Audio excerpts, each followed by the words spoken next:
Welcome to Learn English Fast podcast. Real talk, useful phrases, faster progress. Subscribe now. Stop learning English the boring way. If you're still doing grammar drills and vocab lists, you're making it 10 times harder than it needs to be. Andrew here with Jane, and today we're diving into something that most English teachers won't tell you. Learning English doesn't have to feel like homework. In fact, the people who get fluent the fastest are the ones having the most fun with it. We're going to show you exactly how to turn English from this stressful obligation into something you actually look forward to doing every single day. And trust me, by the end of this, you're going to wonder why nobody taught you this stuff from the beginning. Okay, so Andrew, let me ask you something. When you think about learning a language, what's the first thing that pops into your head? Textbooks, tons of them, grammar rules that make zero sense, memorizing lists of words I'll never actually use in real life.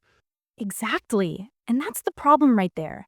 Most people think learning English means sitting at a desk for hours, writing out verb conjugations and doing practice tests until their brain hurts. But here's the thing. When you learned your first language as a kid, did you sit there with a textbook? No way, I was just running around playing games, watching cartoons, and picking up words without even thinking about it. Right. So why do we make learning a second language so painful? It's like we forget that languages are supposed to be used for communication, for fun, for connecting with people. Instead, we turn it into this academic nightmare where people are scared to even speak because they might make a mistake. And that fear is huge. I've talked to so many people who say they've been studying English for years, but they still freeze up when they have to actually talk to someone. They know all the rules, they've done all the exercises, but when it comes to real conversation, they panic. Because they never had fun with it. They never got to play around with the language. They never made mistakes in a safe environment where it's okay to sound stupid. And let's be real, you have to sound stupid for a while before you sound good. That's just how it works. Oh, absolutely. I remember when I was learning Spanish, I once told someone I was embarrassed when I meant to say I was pregnant. Totally different words, but I mixed them up, and everyone just laughed. And you know what? It was fine. Nobody judged me. We all just had a good laugh, and I never made that mistake again. See, that's the kind of experience people need more of. But instead, they're sitting there stressing over whether they should use present perfect or past simple in a sentence that nobody actually cares about. So let's get into the fun stuff. How do you actually make English learning enjoyable? Because I think a lot of people hear that and they're like, okay, sounds great, but what does that actually mean? Well, first off, throw away the idea that you need to study. I'm serious. The word study makes it sound like work. Instead, think of it as playing with English. You're exploring it, experimenting with it, messing around with it. I love that. So what's the first way people can start playing with English? Music, hands down, one of the best ways. Think about it. When you listen to a song you love, you're not sitting there analyzing the grammar, you're just vibing to it, singing along. And before you know it, you've memorized all the lyrics. And those lyrics, they're full of real English, slang, idioms, natural phrases that people actually use. Yes. And the cool part is you can pick whatever music you're into. You like pop? Listen to Taylor Swift or Ed Sheeran. You're into hip hop? Go listen to Kendrick Lamar, Drake, rock, Linkin Park, Foo Fighters, whatever. The genre doesn't matter. What matters is that you're hearing English in a way that gets stuck in your head. And here's a little trick. Don't just listen. Look up the lyrics and read along while you're listening. That way, you're training your ear to match sounds with words. Because let's be honest, English pronunciation is a mess. Words don't sound the way they're spelled half the time. Oh, don't even get me started on that. Like, why is through spelled like that? Why isn't it spelled like through or true? It makes no sense. But yeah, reading lyrics while listening is super helpful because you start to connect those weird spellings with how they actually sound. Exactly. And once you've got a song down, try singing it without looking at the lyrics. See how much you remember. It's like a game. And when you mess up, who cares? You're alone in your room or in your car. Nobody's grading you. All right, so music is number one. What's next? TV shows and movies. but not the way most people do it. Oh, here we go. Let me guess. You're going to say, don't use subtitles in your native language. I mean, yeah, eventually you want to get away from those, but I'm not going to tell you to go straight to English subtitles or no subtitles at all, because that's way too hard for most people. Here's what I recommend. Start with subtitles in your language, but pay attention to what the actors are actually saying. Try to catch a few words here and there. Then, watch it again with English subtitles, and you'll be surprised how much more you pick up the second time. And pick shows that you actually want to watch. Don't force yourself to watch some boring documentary about the history of English grammar just because you think it'll help you learn. Watch something funny, something exciting, something you'd watch if you weren't trying to learn English. Yes, Friends is a classic for English learners, and for good reason. It's funny, the English is pretty clear, and you get tons of everyday conversation. The Office is another good one, Brooklyn Nine-Nine, Parks and Rec. All of these are comedies, so you're laughing while you're learning. And comedies are great because humor is such a big part of understanding a language. When you get the jokes, you know you're really starting to get it. Plus, comedies usually have a lot of repetition, characters have catchphrases, running gags, stuff like that. So you hear the same words and phrases over and over in different contexts, which helps it stick. Another thing people don't think about is YouTube. Like, you're already on YouTube right now watching this video. Why not watch other stuff in English? Find creators who make content you're interested in. Gaming, cooking, fitness, fashion, whatever. The key is to make it relevant to your life. Right, because when you're learning vocabulary about things you care about, you're way more likely to remember it. If you love cooking, watch cooking channels in English. You'll learn all the food words, all the cooking verbs, and you'll actually use them because you're going to cook. And here's something people overlook. Comment on videos. Reply to other people's comments. Have conversations in the comment section. It's low pressure because you have time to think about what you want to say, you can edit it before you post, and you're practicing writing in a real context. Oh, that's a good one. And speaking of writing, let's talk about texting and messaging. Yes! If you have friends who speak English, text them in English. It doesn't have to be perfect. In fact, it shouldn't be perfect. Real texting is full of abbreviations, slang, and typos. That's how people actually communicate.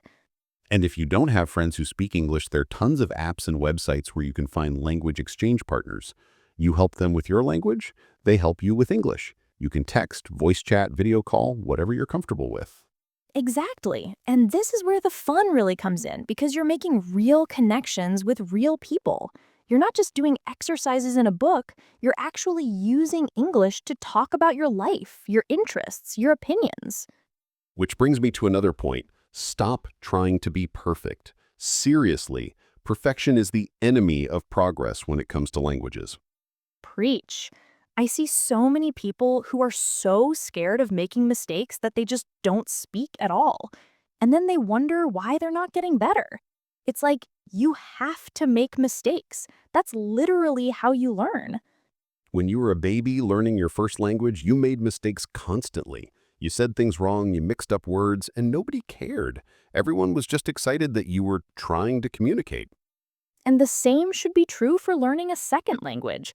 But instead, we put all this pressure on ourselves to sound perfect, and it just kills the fun. So here's your permission to sound dumb. Say things wrong. Use the wrong word. Mix up your tenses. It's fine.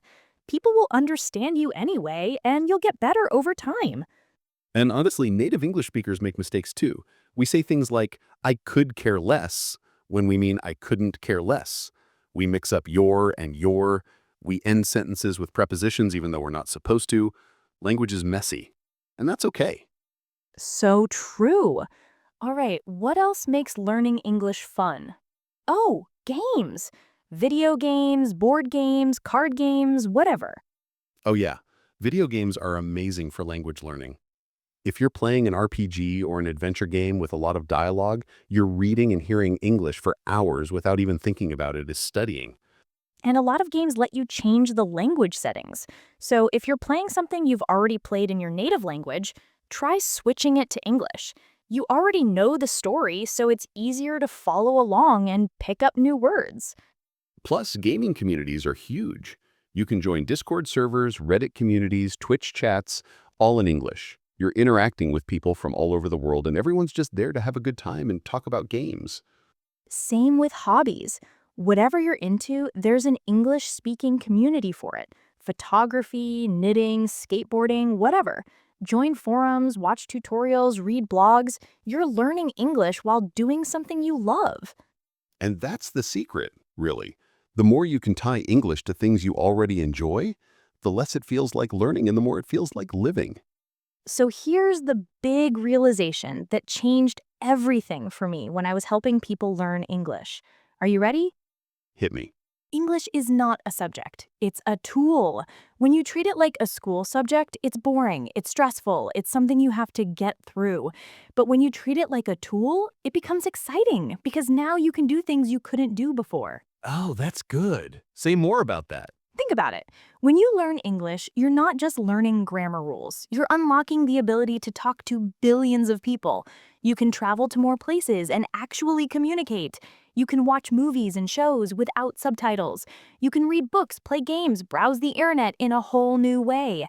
You can make friends from different countries. You can understand memes and jokes that you couldn't before. Right, it's not about memorizing vocabulary, it's about opening doors. Exactly. And once you see it that way, the whole process becomes fun because you're not studying English, you're using English to do cool stuff. Every time you understand a joke in English, that's a win. Every time you have a conversation and the other person understands you, that's a win. Every time you watch a video without subtitles and you get what's happening, that's a win. And those little wins add up. Before you know it, you're not even thinking about the fact that you're speaking English. It just becomes natural. That's the goal, to get to the point where English isn't this separate thing you have to switch your brain into. It's just another way you can express yourself. And the only way to get there is to stop taking it so seriously. Laugh at your mistakes. Have fun with it. Be weird. Be creative. Use English in ways that make you happy. Because at the end of the day, language is about connection. It's about expressing who you are and understanding other people. And that should never be boring. All right, so let's wrap this up. If you want to actually enjoy learning English and get good at it, here's what you need to do. 1. Stop studying and start playing. Listen to music, watch shows, play games, do things you already love, just do them in English. 2. Make mistakes on purpose. Sound dumb. Say things wrong. It's the fastest way to learn and it takes all the pressure off. 3. Find your people. Join communities, make friends, have conversations. Use English to connect with others, not just to pass a test. 4. Remember that English is a tool, not a subject. You're not trying to master it for some perfect score. You're learning it so you can do more cool stuff in life. And 5. Be patient with yourself. You didn't learn your first language in a few months, and you won't learn English that fast either. But if you're having fun with it, the time will fly by and you'll get better without even noticing. The people who get fluent are the ones who enjoy the process. They're not the ones grinding through textbooks. They're the ones watching their favorite shows, singing their favorite songs, and chatting with their friends. They're living in English, not just studying it. So stop making it harder than it needs to be. Learning English can be fun. It should be fun. And if it's not fun, you're doing it wrong. Change your approach. Find what makes you excited, and watch how much faster you improve when you're actually enjoying yourself. If this helped, hit subscribe so you don't miss the next one.